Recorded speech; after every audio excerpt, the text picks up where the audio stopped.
Hello, and welcome to the Academic Advising and Registration Workshop. My name is Susan Malloy, and I'm one of the academic advisors in the Steel Building. I'm joined today by three of my awesome colleagues, Cliff Jones, Lynn Tachi, and JP Veray. We know these are unusual and challenging times right now, but we're so happy you joined us and can't wait to see you this fall. In this workshop, we will introduce you to the UNC curriculum and help you get started with the registration process for your fall classes, something I know you're all looking forward to. If it would be helpful to view this video more than once, you can find this presentation on the Class of 2024 Sakai site, so feel free to watch as often as you like. If questions come to your mind during this session, feel free to jot them down and plan to bring them to your live Zoom session with an advisor. Now let's get started, and I'll turn it over to JP. Thank you, Susan, and welcome to the UNC Class of 2024. During this presentation, we'll walk you through four main points: who we are, what you need, what you already have, and what to take. First, we'll explain how academic advising can assist you here at UNC. From there, in what you need, we'll cover UNC degree and graduation requirements. During what you have, we'll review the AP or transfer credit you might have and how it counts. If you're not coming in with credit, that's fine too. You're not behind. The last topic, what to take, will help you put all these tools together to plan your first semester schedule and prepare to register. Our team of academic advisors are here to help you navigate your way academically and personally through UNC. You'll be assigned a specific academic advisor based on your major later this fall, but you can always see any advisor you like. We have locations in the Steel Building, Hardin Hub, and Loudermilk focused on our student athletes. You can connect with us by appointment, during drop-in hours, via chat, and through advising workshops we host throughout the year. We also send reminders about important deadlines through Sakai and on our social media platforms, Twitter and Instagram. Understanding what you need to complete a liberal arts degree at UNC and what you already have through AP or transfer credits will help you begin to determine which courses to take. So first, let's review what you need in order to graduate. It is helpful to begin by considering how your first semester fits into the big picture of graduation. All UNC students are expected to graduate in 8 semesters. Each semester, we recommend that students take a balanced load of about 5 courses or 15 to 17 credit hours. Since most courses are 3 credits each, you can do the math and see that 8 semesters at 15 hours per semester equals 120 hours, the minimum number of hours needed to graduate. Depending on your major, most students complete between 120 and 127 hours to complete your degree. Those hours will include a combination of general education courses, commonly referred to as Gen Eds, major and or minor courses, as well as electives. We'll talk more about those later on. To help students visualize their graduation requirements, one of the main tools we use are academic worksheets. A worksheet exists for every major at UNC, and they are found at advising.unc.edu.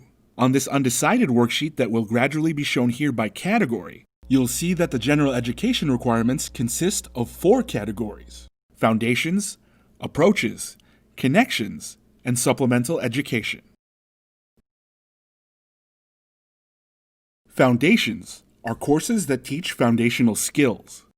All students are required to take English 105 or English 105I in their first year, unless you have transfer credit for the course. So what's the difference between English 105 and 105I?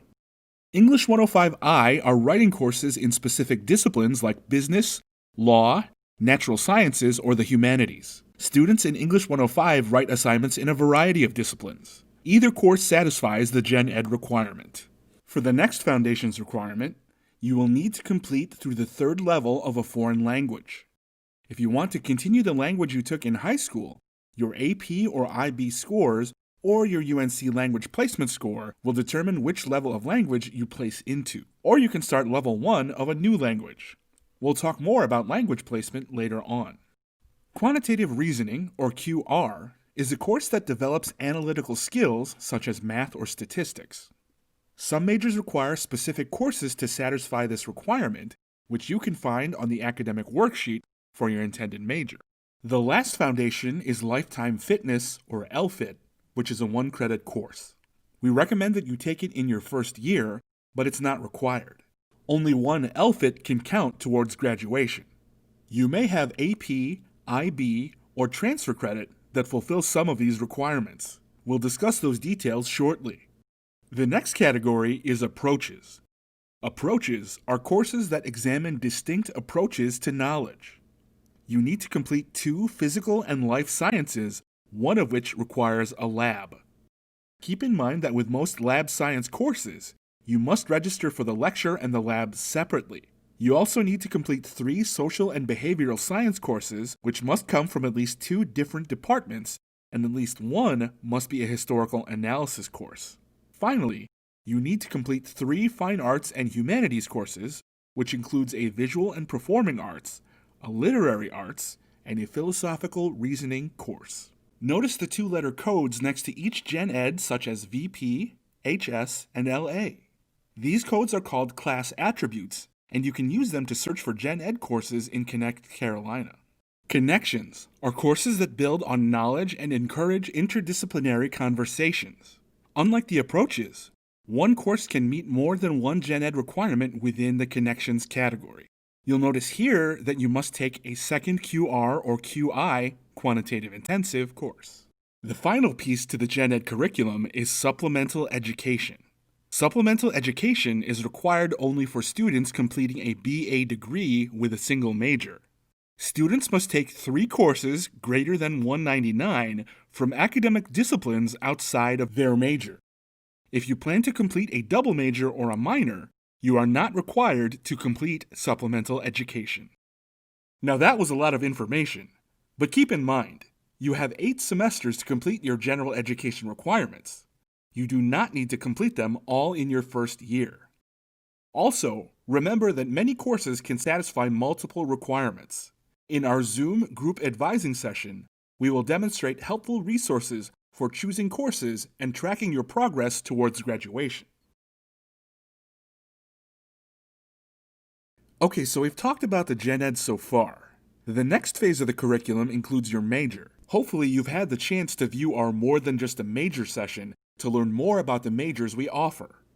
At UNC, you can choose 1 major, 2 majors, or one of these other combinations. But you only need 1 major to graduate. If you are unsure of your major, don't worry. There's plenty of time to explore your interests. If you want to change your major from what you've listed when you applied to UNC, we'll show you how during the Zoom group advising session. Remember, there is no rush to complete your major or minor courses in your first semester or even your first year. You may also be wondering what elective courses are and if they are required for graduation. Electives are simply courses of interest that count toward graduation but do not fulfill a particular major, minor, or Gen Ed requirement. If you're wondering if you need electives, the answer is yes. Students generally need electives in order to reach the 120 hours to graduate. Electives also help you gain additional skills and explore other areas of interest. Taking electives in your first year is highly recommended. Well, we have covered a lot of ground so far. Now let's transition to what you already have that may count toward your degree at UNC.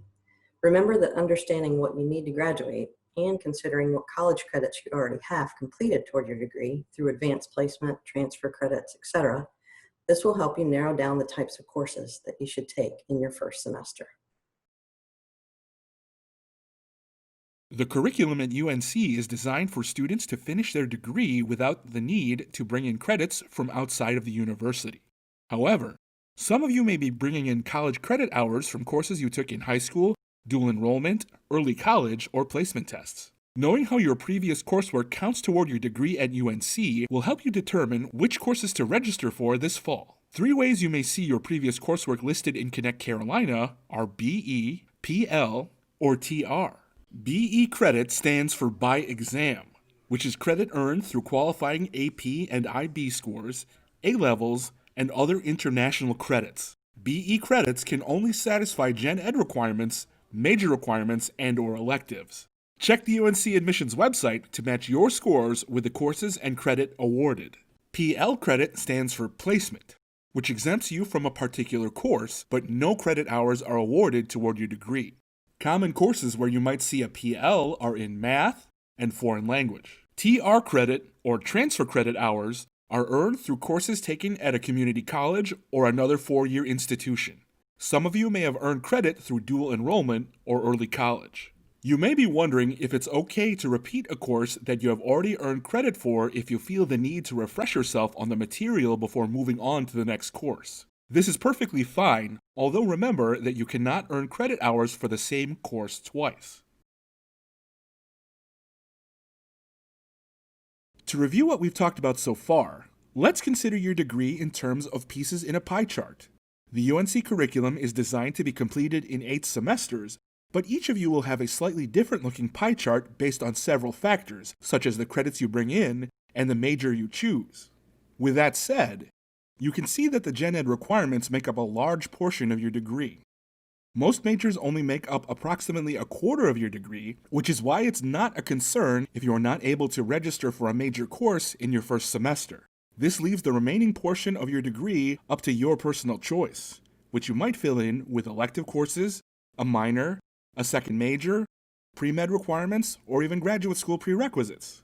So use this first semester to ease into your college career and take courses that allow you to explore different disciplines. Now let's go into more details about placement credits and specific courses you can enroll in for fall 2020. As mentioned earlier, all first-year students must take English 105 during your first year in either the fall or spring semester. If you are not able to register for English 105 in the fall, you must register for it in the spring semester of your first year. AP or IB credit will not count for English 105. The only way to place out is if you have transfer credit for this course. The table on this slide outlines the 2 ways to determine which English to take. Either the SAT evidence-based reading and writing scores or your ACT English and reading combined scores will determine whether you place into English 100, 105, or 105I. If you place into English 100, you must take this course in the fall and English 105 in the spring. Moving on to foreign language. Placement is required if you want to continue studying your high school foreign language in Spanish, French, German, or Latin. Detailed information about the required online placement exam can be found at languageplacement.unc.edu. Also be sure to refer to the Q&A specifically addressing foreign language in the new student guide. For those of you who speak a language other than English fluently, you may be able to place out of a language here at UNC. Visit languageplacement.unc.edu for information about experiential and native speakers to explore your options. There are also on-campus departmental placement exams for additional foreign languages and other courses such as biology, chemistry, and physics. Details about these exams can be found on the on-campus placement examination registration table in the new student guide. If you believe that you have AP or IB or even transfer credit, remember to have your official test results and transcripts sent directly to the Office of Undergraduate Admissions at UNC from the testing service or the college or university you previously attended. Admissions at UNC processes all transfer, AP, or IB credit evaluations. If you received an associate's degree, the transcript that is sent must include a recorded graduation date in addition to your final grades. So how do you know what math course you should take? Determining which math course you should take is based on 2 criteria. 1, your math placement results, and 2, what math your major requires. You may have either placement or course credit for math, statistics, or both from AP or IB scores. Math placement is determined through the ACT math score, SAT-2 subject test, or the ALEX placement exam taken on campus. The quantitative reasoning section of the new student guide outlines these options in more detail. If you have placement for Math 110, noted as Math 110 PL, which is college algebra, you can take any math course that requires Math 110 as a prerequisite, such as Math 130, pre-calculus, statistics classes like STOR 113, 151, or 155, or computer science classes such as Comp 101. If you have pre-calculus placement, noted as Math 129 PL, pre-calculus, you can take any math course that requires pre-calculus, such as Math 231, Calculus 1. Math 129 and 130 are the same course. It is important to know that Math 110 by itself does not satisfy the QR requirement. Many QR and QI courses require Math 110, College Algebra as a prerequisite, but some do not. The two flowcharts in the quantitative reasoning section of the New Student Guide identify courses that do require Math 110 and those that don't, which you may find helpful. Refer to your major worksheet and the course catalog to verify if there are any specific QR courses required in your major. Remember that unless your major requires a specific sequence of math courses, it is not essential for you to take math in your first semester. Another helpful tool that we use to track your progress toward your degree is the Tar Heel Tracker. This allows you to clearly see which requirements you have completed and which are still needed. What you see in this slide is the Tar Heel Tracker Summary Report, which you can access on your Student Center screen within Connect Carolina. All remaining requirements to complete are identified in red as not satisfied. You will notice on this report that when you have completed or enrolled in a class to meet a requirement, the requirement changes to satisfied. AP credits are recorded as BE or by exam on the tracker, and transfer credits are identified as TR. You can access your Tar Heel Tracker on your own, but we recommend that you meet frequently with an academic advisor to interpret the Tar Heel Tracker summary together. We know your biggest question right now is what classes to take this fall. Over the next few slides, we will help you consider all of the tools and curriculum information previously mentioned to choose courses you are most interested in. There are a variety of things to consider when developing your fall schedule. First, remember there is no perfect schedule. Selecting courses is your personal choice and your chance to be in control of your education. Advisors cannot tell you what to take because there are so many amazing options. Our goal is to equip you with resources so you can make the choices that fit your interests. We do have a few recommendations, though, as you plan your fall schedule. First, we recommend registering for 15 to 17 hours so you have the flexibility to drop a course if needed. Most classes are 3 credits, so 5 3-credit courses would be 15 hours. Some courses could be anywhere from 1 to 4 hours. We strongly encourage that you select courses numbered under 200 and to take no more than 2 analytical courses like math, science, economics, or statistics to ease your transition to college level work. Some large lecture courses will require a recitation, which is a small group meeting once a week, often led by a teaching assistant. When loading your shopping cart, Connect Carolina will prompt you to select a recitation if it is required. And finally, it is a good idea to balance your courses with 3 on Monday, Wednesday, Friday, and 2 on Tuesday and Thursday if possible. Having all of your courses on the same day can make final exam time pretty challenging. Our second recommendation is to aim to register for a variety of course choices. Include a mix of 2 to 3 Gen Ed courses, 1 or 2 major and or minor courses, and 1 or 2 elective or exploratory courses. Finally, you may have noticed that you have 2 courses already on your schedule for the fall semester. This is because all first-year students were pre-enrolled in 2 courses between 5 to 6 credit hours to help you get a jump start on arranging your fall schedule. For many of you, these courses were assigned based on your responses to the academic interest survey that you took earlier this spring. If you did not fill out the survey, we assigned 2 courses appropriate for first-year students. Ideally, since you already have 2 courses on your schedule, you only need to register for 3 more courses to create a full schedule of 15 to 17 hours. However, if you are not satisfied with these courses, you may swap one or both for another course during your registration window in July. Here we have included other courses that we recommend for first-year students.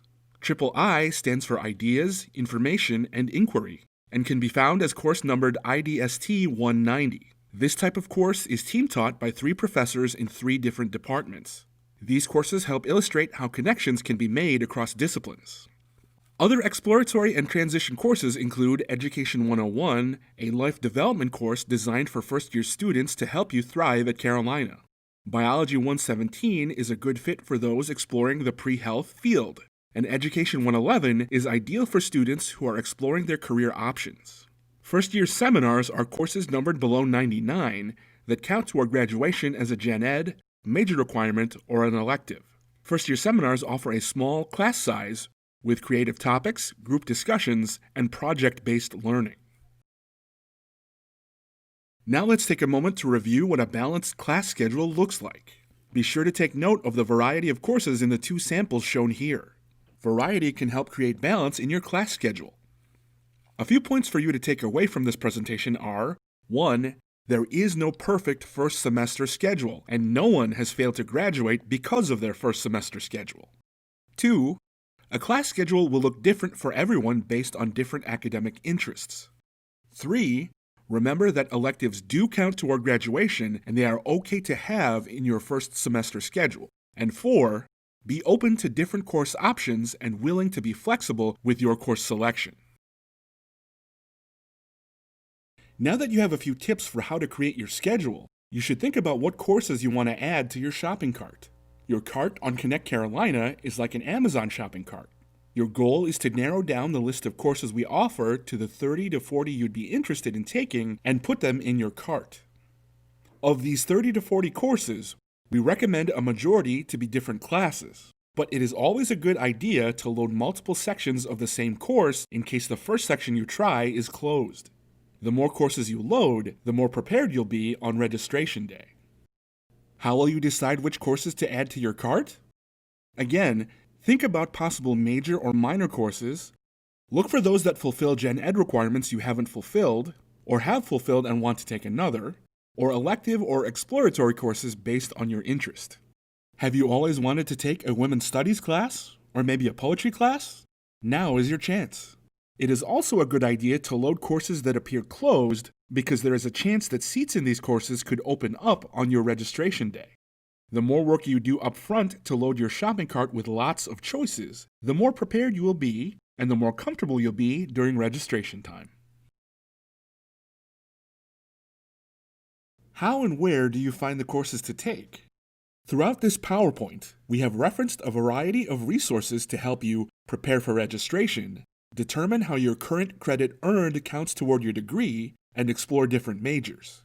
Here are 4 resources you should use: the UNC Catalog, Sakai, the New Student Guide, and the Advising Worksheets. In the catalog, you'll find a list of courses that meet each Gen Ed requirement.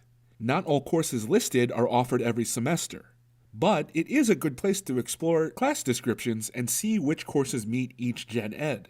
Sakai also has a list of recommended first-year appropriate courses to choose from. The New Student Guide has a list of recommended first-year courses for specific majors and a description of the exploratory courses. The Advising website houses our academic worksheets where you can see specific courses required for each major. Be sure to bookmark these sites and refer to them often to get your questions answered. Later in our Zoom session, we will demo these resources and how to access features that you will find super helpful. With all of the information we've shared so far, our goal is to help you feel prepared when your registration day comes in July. So before registration, remember to send in test scores to admissions, review registration videos on the Sakai site, review catalog, worksheets, and New Student Guide for course ideas. Place at least 30 to 40 courses in your shopping cart. Remember to check any holds on your account on your Student Center screen in Connect Carolina. Explore supplemental registration tools such as Coursical, Connect Carolina's Planner tool, or others to plan sample schedules and create backup plans. Find out when you register in the New Student Guide, which is based on the date you attended orientation. Also note that advisors will be providing an optional webinar prior to each registration period for you to ask any lingering questions. The webinar dates will be posted on Sakai. On your registration date, be ready at your appropriate time and make sure you have internet access. The more work you do upfront to create a shopping cart full of a broad range of options, the more prepared you'll be during registration. If you have questions, use resources such as the Advising website, Sakai FAQs, videos and checklists, your New Student Guide found online, chat, registration support, or the registrar's website, among several others. We will also be available via Zoom and online chat during the registration period. More details about how to get in touch with advisors for registration support will be available on Sakai. After registration, your registration window will open up again to make changes on Wednesday, July 29th at 10 a.m. Seat reserves lift on Monday, August 3rd. You can make changes to your schedule throughout the first week of classes. In a week or two after you register, look for an email from advising with helpful feedback on your specific schedule. Remember, if a class is closed, Academic Advising cannot enroll you into classes. Please keep checking Connect Carolina and the courses remaining in your shopping cart to see if one of your preferred closed courses now has an open seat. Throughout the first week of classes, Academic Advising will conduct all-day drop-in meetings if you need help. Before we close, we have a few more registration tips to share. On the course search screen in Connect Carolina, be sure to open each course to check the course notes. This is where you will find special instructions or restrictions posted for that course. For instance, it might say, open only to history majors or juniors and seniors only. It might list a required prerequisite such as Math 110, or it might say instructor permission required, in which case you need to email the instructor directly to get permission to add the course. Reading these course notes will help ease frustration and will answer questions for you. In regards to closed courses, we recommend you add courses that appear closed to your shopping cart, as oftentimes they will open on the date of registration. About reserves, for some courses, there are seats held aside for first-year students in each registration window. These seats are released equally across the different orientation sessions. So if you see a course that says first-year seat reserves, there are a certain number of seats available. If the course is not allowing you to add it yourself, all of the reserved seats for your registration window are filled. Regarding waitlists, some courses will allow you to be added to the waitlist. You may waitlist only one course per semester. We recommend enrolling in at least 12 hours before considering a waitlisted class. This will at least guarantee that you are enrolled in a full-time class load in case you never get off the waitlist. On the other hand, if you are added to the class off the waitlist, you will not receive a formal notification, and it will be your responsibility to continue to check your schedule regularly to see if you've been added to the class. This concludes our presentation. We hope you have found the information helpful as you begin to prepare for your registration in July. Remember, you can view this PowerPoint as often as you would like on your Sakai site, along with many other helpful registration resources. On behalf of Academic Advising, thank you for your attention, and we look forward to seeing you on campus in the fall.